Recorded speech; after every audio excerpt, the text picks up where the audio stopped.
Aumentar, no caso do Atlético, tem que jogar como os próximos jogos de Brasileirão, como se estivesse jogando contra o Boca.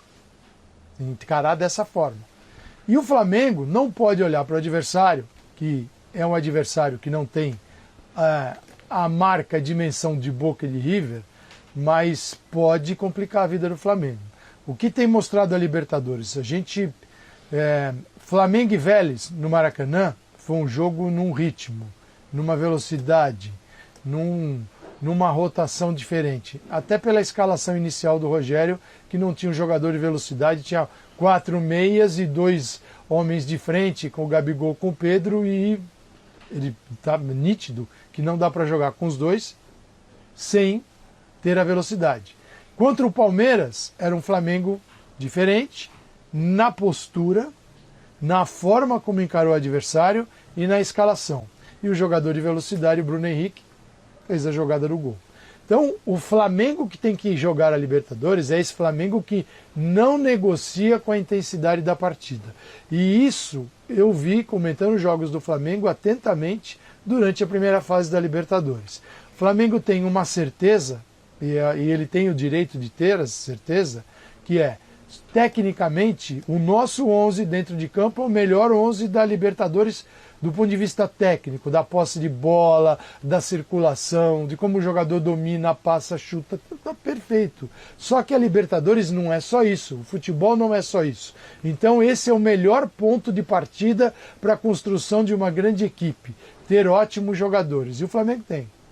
Agora, é preciso a intensidade, como usar toda essa habilidade, essa técnica e colocá-la à disposição do jogo, dentro de um jogo que confronte o adversário, que seja superior a ele também no desempenho, na vontade, na força física. E o Flamengo, ao encarar o Palmeiras, pelo Campeonato Brasileiro, na abertura do Brasileirão, falou assim, opa, esse aqui é um jogo que se eu maneirar na intensidade, se eu ficar negociando, não vai dar certo. Esse é o Flamengo que tem que jogar e tem que ser visto dentro de campo agora, em todas as partidas. Claro, quando chegar lá próximo do confronto, com Defensa e Justiça, aí o Rogério tem que ter a equipe fisicamente bem.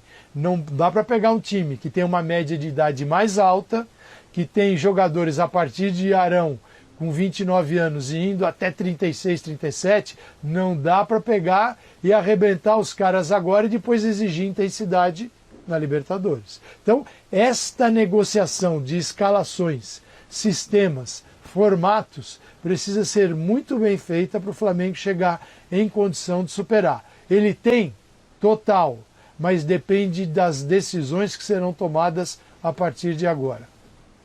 E, Gustavo, o técnico é o mesmo, né? Era o BKSS, o técnico do Racing, que eliminou o Flamengo nas oitavas da edição passada. É o BKSS o atual técnico do Defensa e Justiça. E que faz com que o Defensa e Justiça seja um time de muita pressão na bola. O que o Calçade falou agora no final é extremamente importante, que o Flamengo chegue bem fisicamente para o duelo. Vou trazer alguns dados do Defensa e Justiça na Libertadores até aqui, para ajudar a entender essa pressão que a equipe faz. O time foi o 9º em interceptações na Libertadores até aqui, 289. Segundo entre todos os classificados às oitavas de final. Primeiro em aproveitamento nos duelos aéreos. Nenhum time ganhou mais duelos aéreos do que o Defensa e Justiça, 60%. E uma estatística que para mim é fundamental e ajuda a entender realmente essa pressão que faz o Defensa e Justiça. Em toda a Libertadores foi o 10º em passes permitidos por posse de bola do adversário, 15,02. Essa estatística muitas equipes têm utilizado cada vez mais. Em inglês é o PPDA, Passes Per Defensive Action, que indica justamente essa estatística, indica o número de passes que você permite que o adversário faça a cada posse de bola. Entre os classificados, o Defensa e Justiça teve a segunda melhor marca. Então é uma equipe que vai pressionar bastante o Flamengo, que sabe jogar em transição, que também gosta da posse de bola, mas o Flamengo, digamos, gosta ainda mais. É uma equipe que tem a posse de bola por natureza técnica, é uma equipe que valoriza demais o jogo com a bola no chão, mas terá pela frente um adversário que vai exercer muita pressão e um técnico que já provou a sua competência na América do Sul. Alô, torcida do Flamengo, e como será que vai o Mengão em confrontos com argentinos na história da Conmebol Libertadores? Olho na tela. Veja aí, ó.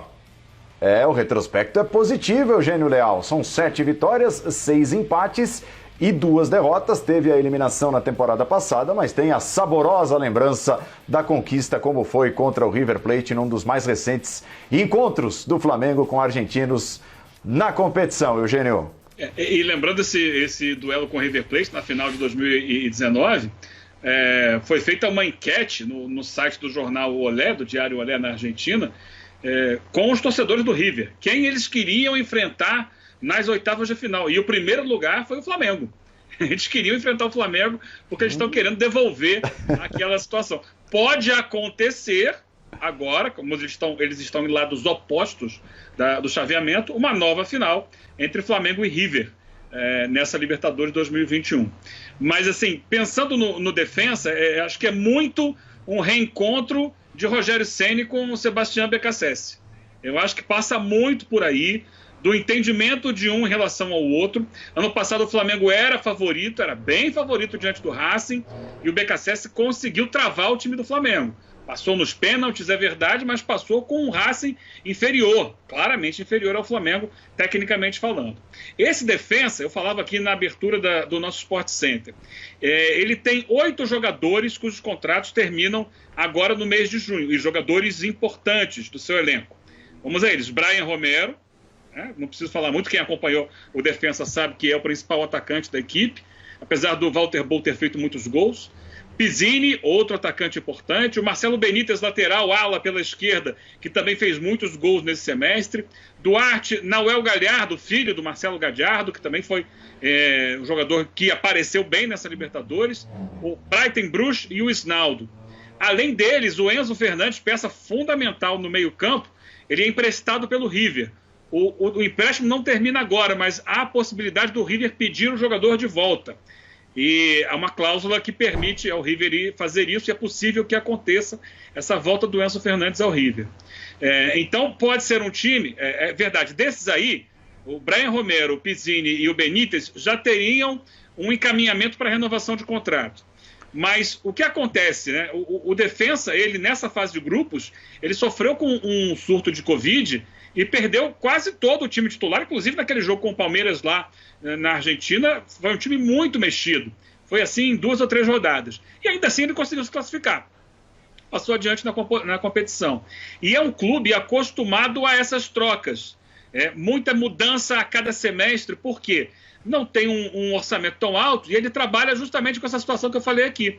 Muitos jogadores emprestados, né? Jogadores jovens que estão ali nos clubes grandes e que não tem espaço, o defensa pega, utiliza, né, dá rodagem a esses jogadores e eles muitas vezes voltam, né? Eu falei do filho do Galhardo, é um caso. Jogador do River Plate, emprestado ao defensa. O contrato termina agora. Enzo Fernandes. Né? Hoje o Martínez, que é zagueiro do River Plate, também estava no defensa. Então é o clube que está sempre vivendo com isso, a cada 6 meses. Vamos ver como é que ele vai se recompor dessa janela de transferências que vai ser pesada para ele no futebol argentino. Mas acho que vale muito esse duelo. Beccacece e Rogério, porque o Beccacece conseguiu, ano passado, identificar o que o Rogério estava fazendo no Flamengo e travou o time do Flamengo. Girando nosso time de repórteres também. Conversamos agora há pouco com o Vinícius Nicoletti, que está à espera lá do Rodrigo Caetano. Vamos saber de Pedro Torre mais detalhes sobre a chave rubro-negra e o confronto com o Defensa e Justiça nas oitavas de final. Bem-vindo ao Sport Center, Pedro. Tudo bem, Paulo? Boa tarde para você, boa tarde a todos os amigos aí do Sport Center. O Flamengo conhecendo seu adversário agora das oitavas de final da Libertadores, enfim, né? Esse Defensa e Justiça aí. Um adversário complicado, a gente pode dizer assim, campeão da Recopa, bastante interessante, e não tem como ficar fora de esse Rogério Ceni versus Sebastião Beccacece, né? Não só por conta do Flamengo e Racing da última temporada, da última Libertadores, o BKSS acabou eliminando o Rogério nas oitavas de final, mas já em 2017, quando o Rogério era o técnico do São Paulo, foi eliminado também pelo BKSS com Defensa e Justiça nos pênaltis na Copa Sul-Americana. Então já tem um histórico aí entre os técnicos e muito se diz ali no Ninho do Urubu que o Rogério fica muito chateado pela eliminação como foi feita ali no Maracanã no ano passado, porque ele acredita que o Flamengo foi muito superior, teve muitas chances sobre o Racing, principalmente no primeiro tempo, para matar o jogo até, e acabou sofrendo um gol. O Rodrigo Caio foi expulso, ele não teve o Gabigol naquela partida, e aí no finalzinho o Ilharão empatou, o Flamengo acabou eliminado nos pênaltis. E aí fica muito a questão de como vai ser esse Flamengo nas oitavas de final, porque tem muito boas possibilidades de perder o Gerson já